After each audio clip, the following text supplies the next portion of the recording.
Welcome to DK's Follies, where everything is fun, technical, enjoyable, entertainment and much more. सोचा आपको मैं थोड़ा अपना सेटअप दिखा दूं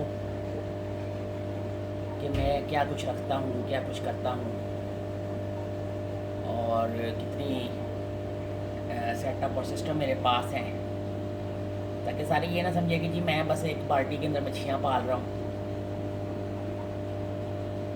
मैं तकरीबन 30 साल से ज़्यादा का अरसा हो चुका है कि मैं मछलियाँ पाल रहा हूँ और इस हॉबी में हूँ, और इसके तमाम असरार और रमूज़, इनसाइडर ट्रिक्स, ट्रेडर्स ट्रिक्स और हर चीज़ जानता हूँ। तो बहुत सारी चीज़ें होती हैं जो कि आप देख रहे हैं कि मैंने जिस तरह ये सिस्टम है, इस सिस्टम में कुछ कोई कार्प और कुछ गोल्ड फिश के बच्चे मौजूद हैं। और अगर आप देखें तो इस सिस्टम में मैंने एक बॉटल से बनाए हुए एयरलिफ्ट पंप के डिज़ाइन के ऊपर फ़िल्टर लगाया हुआ है, जो कि बहुत एफिशिएंटली काम कर रहा है। और मेरा ख्याल है कि अगर आपका काम हल्की चीज़ से हो जाता है तो बड़ी चीज़ को इस्तेमाल करने की ज़रूरत नहीं होती। अच्छा, इसके अंदर अगर आप देखें तो एक्वेरियम के बैक साइड के ऊपर आपको दो बोतलें नज़र आ रही हैं। ये दोनों बोतलें मैंने साथ चिपकाई हुई हैं और इन बॉटल्स के अंदर जो है मैंने प्लांट्स लगाए हुए हैं। प्लांट्स का फ़ायदा ये होता है कि ये मछलियों का प्रोड्यूस करना नाइट्रोजिनस वेस्ट जो होता है उसको पानी से निकाल लेते हैं और अपनी खुराक के लिए इस्तेमाल करते हैं, और नतीजतन पानी को साफ़ करते हैं। ये मेरा एक सिस्टम था। ये मेरा दूसरा सिस्टम है। ये ज़रा बड़ा सिस्टम है, इसके अंदर बड़ी मछलियाँ हैं और आप देख सकते हैं मुख्तलिफ़ इक़साम की इसके अंदर गोल्ड फिश और कोई कार्प मौजूद है। तो चलें थोड़ा सा मैं आपको बताता हूँ इस बारे में कि मेरी पास जो गोल्ड फिश मौजूद है उनमें क्या क्या रेयरिटी या नायाबपन है। देखने को तो सबको सिंगल टेल गोल्ड फिश ही नज़र आती है, ठीक है ना। शबनकिन को शिपिंग किंग कहते हैं लोग, और मतलब जिनको नाम भी सही नहीं आता वो भी चीज़ों के ऊपर एक्सपर्ट बने होते हैं। तो उन बच्चों के लिए भी ज़रा एक हो जाएगा ये। अगर आप गौर करें तो इस वक्त मैंने जिस गोल्ड फिश के ऊपर किया है ये गोल्डन कलर की है, और अगर आप देखें तो इसके सर और कमर के ऊपर तमाम काला निशान है। इस तरह की गोल्ड फिश को ब्लैक शोल्डर गोल्ड फिश कहा जाता है। ये एक दूसरी इसी तरह ही गोल्डन ब्लैक शोल्डर टाइप है, लेकिन इसका कलर फेड हुआ है। अच्छा, अब आते हैं ये मछली जो मैंने अभी फोकस में लाई है। ये दो मछलियाँ खसूसी तौर पे, ये गोल्ड फिश की ये मछली एक रेयर या कम पाई जाने वाली किस्म में से है। इसको हम सिल्वर गोल्ड फिश कहते हैं या सिल्वर गोल्ड भी कहा जाता है। ये मछली बहुत कम खाल मार्केट में अवेलेबल होती है, कभी कभार आती है। तकरीबन 1 लाख में से एक बच्चा या 2 बच्चे जो होते हैं वो सिल्वर कलर के निकलते हैं। एल्बिनो गोल्ड फिश तो आपको बहुत मिल जाएगी। जिस तरह अगर आप इस सिस्टम में देखें तो एल्बिनोज़ काफ़ी मौजूद है। 3 या 4 एल्बिनो गोल्ड फिश मौजूद हैं। ये एल्बिनोज़ मौजूद है, लेकिन सिल्वर गोल्ड फिश ये जो आप देख रहे हैं ये कम मिलती हैं। बाकी कॉमेट और शबनकिन, शिपिंग किंग नहीं, शबनकिन जो इसका एक्चुअल प्रोनाउंसिएशन है, ये भी मौजूद हैं। और मुख्तलिफ़ इक़साम में orange, reddish orange, golden goldfish कम मिलती है। और ये एक जो आ रही है थोड़ी सी बड़ी टेल की, ये वाली, ये ग्रीनिश गोल्डन कलर की है। मुझे नहीं पता कैमरा किस तरह कलर दिखा रहा है, लेकिन और ये मेरे इस टैंक की इकलौते कोई कार्प है। ये फीमेल है जो कि नज़र भी आ रहा है। तो ये मेरा दूसरा टैंक है। अभी आते हैं साथ तीसरे टैंक की तरफ। इस टैंक में अगर आप गौर करें तो कुछ मछलियों के बच्चे डाले हुए हैं,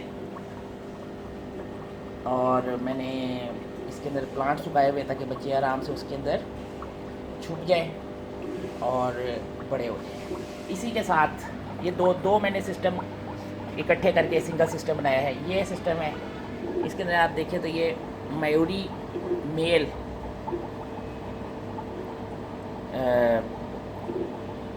चिकलिड या सिक्लिड है। इसको सीक्लेट नहीं कहते, इसको चिकलिड कहते हैं। जो एक्चुअल है फैमिली चिकलिडी से जो उनका है, वहाँ से इनको चिकलिड कहते हैं। सीक्लेट तो बिल्कुल ही नहीं कहते, और भी सीक्लिट भी कुछ लोग कहते हैं, जो कि गलत नाम बोलते हैं।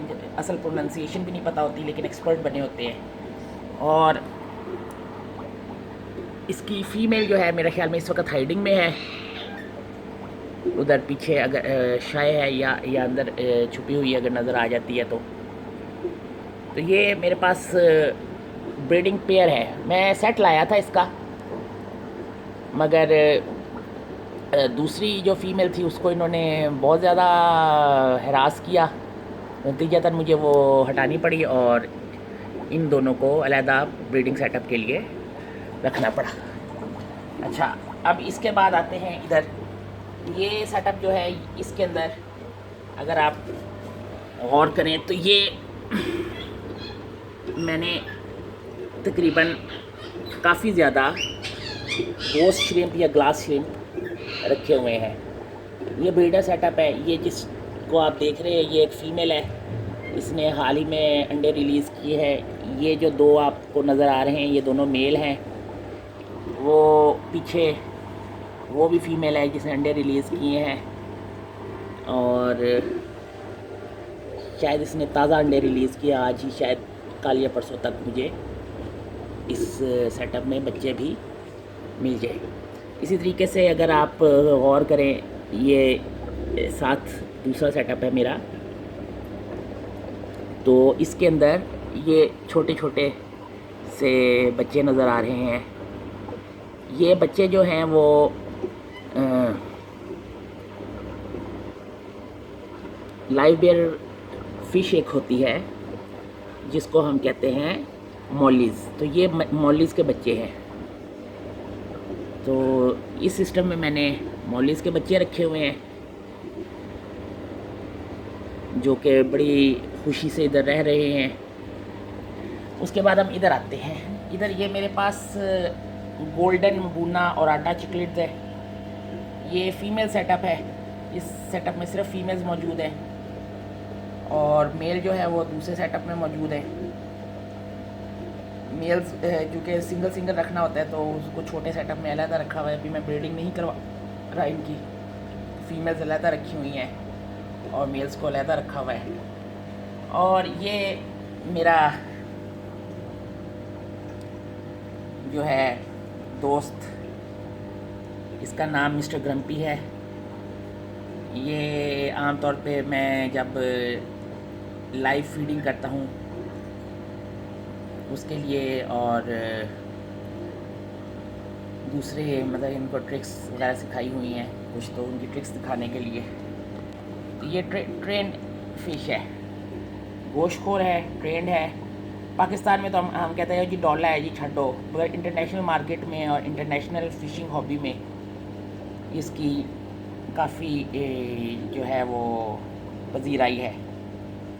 हम लोग अगर पूरी दुनिया का देखें तो इंटरनेशनल मार्केट और इंटरनेशनल फ़िशिंग हॉबी के हिसाब से स्नेक हेड फ़िश और इसके टाइगर पैटर्न भी आप चेक कर लें, इसकी काफ़ी पजीराई होती है। ये स्नेक हेड फ़िश है। अब ये मैं अपना एक तरफ का सेटअप दिखा रहा हूँ, ब्रीडिंग सेटअप्स वगैरह, और दूसरे सेटअप्स जो दूसरे कमरे में वो नहीं दिखा रहा। मैं अब आपको अपने एक्वापॉनिक्स से रिलेटेड सिस्टम्स भी दिखाना चाहूँगा, ताकि आपको पता चले कि मैं क्या तजुर्बात कर रहा हूँ और वो किस तरीके से फ़ायदेमंद हो सकते हैं। ये जो आप सेटअप देख रहे हैं, ये तो बहुत मशहूर है। ये प्रोटोटाइप डिज़ाइन, बल्कि समझ लें कि ये वर्किंग मॉडल है, जो कि मैंने पानी की बोतल से बनाया। उसके लिए यहाँ का इस सिस्टर ने भी बहुत हेल्प की, जो कि मैंने एक्वेरियम इन अ बकेट के नाम से आप लोग जानते हैं। इस सिस्टम की ख़ास बात यह है कि बकेट एक्वेरियम की, कि अगर कोई हॉबिस्ट है जो कि शौक़ रखता है मगर लो कॉस्ट सिस्टम रखना चाहता है, कम कीमत का, तो वो बकेट एक्वेरियम को इस्तेमाल कर सकता है। क्योंकि हर कोई तो नहीं है ना जो कि लाखों रुपए करके नौदौलतिया हो, बहुत सारे पैसे हों उसके पास। लोग आमतौर पे इस हॉबी को भी, जो कि एक बड़ी इज़्ज़तदार और बड़े सोफिस्टिकेटेड लोगों की हॉबी थी, उसको भी दौलत दिखाने का बहाना बना दिया हुआ है। तो दौलत की नुमाइश हर जगह पे तो नहीं होती। खैर, मज़ीद ये है कि इसके अलावा जो मेरे पास एक सिस्टम है, ये मैंने बनाया हुआ है। ये 60 लीटर ड्रम में एक छोटा सा फ़िश पॉन्ड बनाया हुआ है। इंडोर है, आउटडोर भी कर सकते हैं। मैं इंडोर ही रखा हुआ है। तो हर तरीके से लो कॉस्ट डिज़ाइंस के लिए मैं सिस्टम्स तैयार करता हूँ। तो ये एक छोटी सी डेमोन्स्ट्रेशन थी। उम्मीद है आप सबको पसंद आई होगी। सब्सक्राइब ज़रूर कीजिएगा। देखने का शुक्रिया, और थैंक यू फॉर वॉचिंग डीकेस फॉलीज। Good bye.